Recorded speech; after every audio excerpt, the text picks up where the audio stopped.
नमस्कार मित्रों, सरकार चाहे बीजेपी की हो, कांग्रेस की हो, आम आदमी पार्टी की हो या फिर किसी भी पार्टी की हो, जनता उन्हें बड़े बड़े वादे और बड़ी बड़ी बातें करने के लिए नहीं बनाता। और अगर बड़े बड़े वादे और बड़ी बड़ी बातें करने से देश विकसित होता तो आज पाकिस्तान विश्वगुरु बन चुका होता।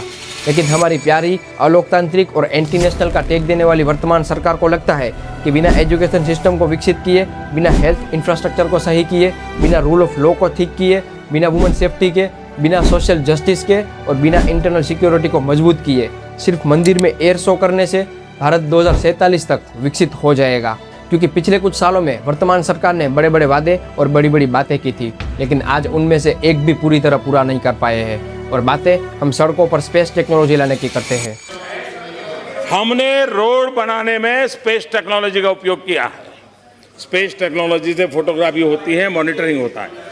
25 जून 2015 को पीएम मोदी के द्वारा 100 स्मार्ट सिटी बनाने का प्रोजेक्ट शुरू किया गया, लेकिन उनमें से आज 31 सिटी ही स्मार्ट बन पाई है, और वो भी पूरी तरह नहीं, क्योंकि आज भी लोग गंदे पानी और खराब हेल्थ सर्विस के कारण मर ही रहे हैं।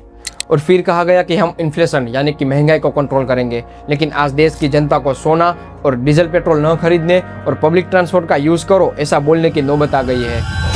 हम सोने के गहने नहीं खरीदेंगे, हमें पेट्रोल डीजल का उपयोग कम करना होगा। और हाउस होल्ड की चीज़ों का प्राइस तो इतना बढ़ गया है कि मिडिल क्लास लोगों के लिए सिर्फ सर्वाइव करना ही बहुत बड़ी बात बन चुकी है।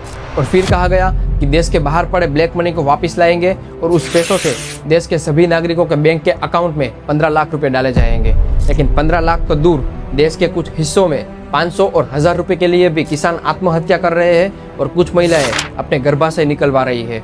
2 अक्टूबर 2014 को स्वच्छ भारत मिशन का ऐलान किया गया और कहा गया कि हम देश से कचरे की सफाई करेंगे और देश को क्लीन करेंगे। लेकिन आज भी पीने के पानी में टॉयलेट का पानी और मुंबई का slum area day by day बड़ा होता जा रहा है और लोग साफ हवा और साफ पानी के लिए फरियाद कर रहे हैं।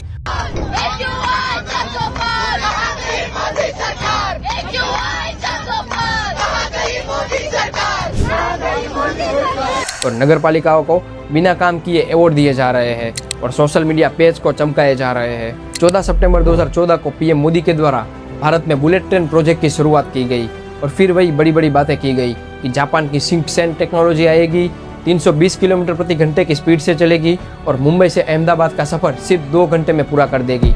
लेकिन अफसोस, अभी तक भारत में एक भी बुलेट ट्रेन नहीं आई। 25 सितंबर 2014 को make in India initiative start किया गया और कहा गया कि भारत को मैन्युफैक्चरिंग का हब बनाएंगे, फॉरेन इन्वेस्टमेंट लाएंगे, जॉब क्रिएट करेंगे और इंपोर्ट कम करके एक्सपोर्ट बढ़ाएंगे।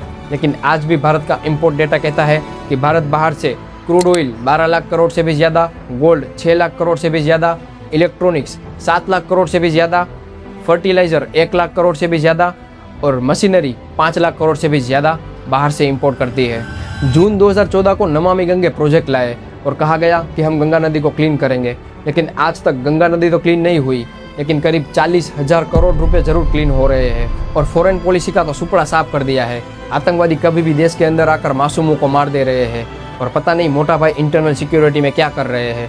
नेबरहुड फर्स्ट बोलते बोलते बांग्लादेश को पर कैपिटा इनकम में हमसे आगे कर दिया है।